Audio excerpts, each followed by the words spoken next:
It's almost time for the full release of Highguard, one of the least anticipated titles to come out of this year's Game Awards announcements.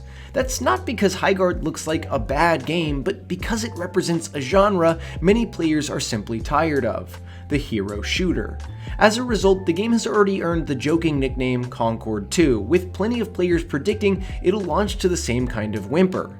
But will it? Is Highguard doomed to repeat the fate of so many recent hero shooters, or does it have enough unique ideas to sustain a free-to-play live service? Today on Game Rant, we're taking a look at the limited information available and asking whether or not Highguard has a real chance at survival.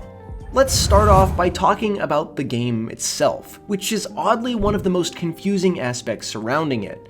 Highguard is described as a PvP raid shooter developed by the creators of Apex Legends and Titanfall. In practice, this means that two teams compete to break through each other's defenses, destroy a shield, infiltrate the enemy base, and dismantle it. If executed well, it could capture the thrill of raiding and counter-raiding from survival games like Rust, combined with the accessibility and polish of something like Overwatch or Apex. You ride bears and horses, shoot guns, and fight back and forth for control. Player skepticism, however, doesn't come from the match format. It comes from the gameplay structure. Highguard is unmistakably a hero shooter, and at least on the surface, a very familiar one. This genre has grown increasingly stale as countless games chase the same formula established by its biggest hits. That might be forgivable if the abilities shown so far felt fresh, but they don't. They are things like a berserker who transforms into a massive beast, or a hero who flies up into the air and rains down projectiles. These are ideas we've already seen in Valorant, Marvel Rivals, and unfortunately in Concord. That doesn't automatically make Highguard bad, but it does mean its success hinges almost entirely on its most interesting idea: the tower rating system. And the problem with that is we still don't know much about it. Since its reveal at the Game Awards, Wildlight Entertainment has been largely silent.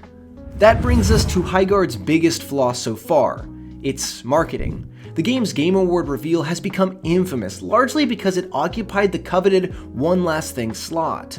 That spot comes with enormous expectations, and Highguard simply wasn't equipped to meet them. By the end of the show, audiences had already seen announcements like a new Divinity game, a Star Wars Knights of the Old Republic spin-off, and Control's follow-up. Speculation ran wild that the final reveal could be something massive. Some even joked about Half-Life 3. Instead, viewers were met with a hero shooter with a generic visual style and no immediately recognizable hook.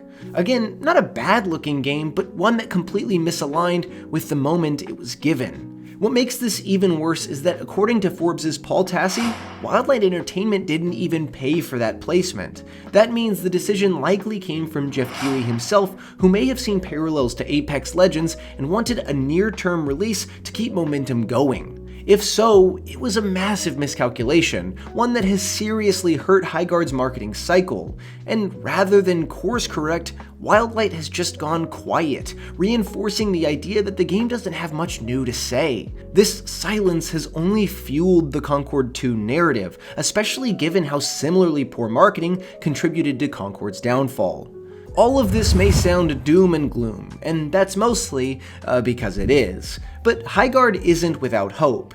If the game truly nails the feeling of raiding, balancing accessibility with the tension of its tug-of-war design, it could become an addictive and replayable PvP experience, especially in a competitive setting. Crucially, unlike Concord's $40 price tag, Highguard is also free to play. That alone gives it a massive advantage, as players don't have to commit. They can try it, decide for themselves, and then tell their friends if it surprises them. Free to play doesn't necessarily guarantee success, but it does absolutely lower the barrier to entry. Timing also works in Highguard's favor. We're currently in a bit of a lull for multiplayer releases. Arc Raiders is doing well, but we're pretty far from its launch with no updates on the horizon. Battlefield 6 is in a similar slow period to that of Arc Raiders, and Marathon, the next big box multiplayer game, doesn't come out until March 5th. The only major release to come out in the next few months is Resident Evil Requiem, which comes out on February 27th. That gives Highguard a clear runway. It won't fail because of competition. Its success or its failure rests entirely on its own shoulders. With all that said, no, Highguard isn't Concord 2. Concord was a rushed, hyper-generic multiplayer shooter that launched at $40 with almost no excitement behind it. Highguard, for better or for worse, has a lot of attention on it. Even negative buzz means that people will try it, especially since it's free. If the game is genuinely good, it'll have enough players to make an impression and enough momentum to stick around. Unlike so many live service games that have quietly died over the last few years, Highguard is at least probably going to get a fair shot on January 26th, and we'll see if it can hit the target. So will you be downloading Highguard when it launches? Let us know down in the comments below, and for everything else, head over to GameRant.com for news, reviews, and features. Thanks for watching.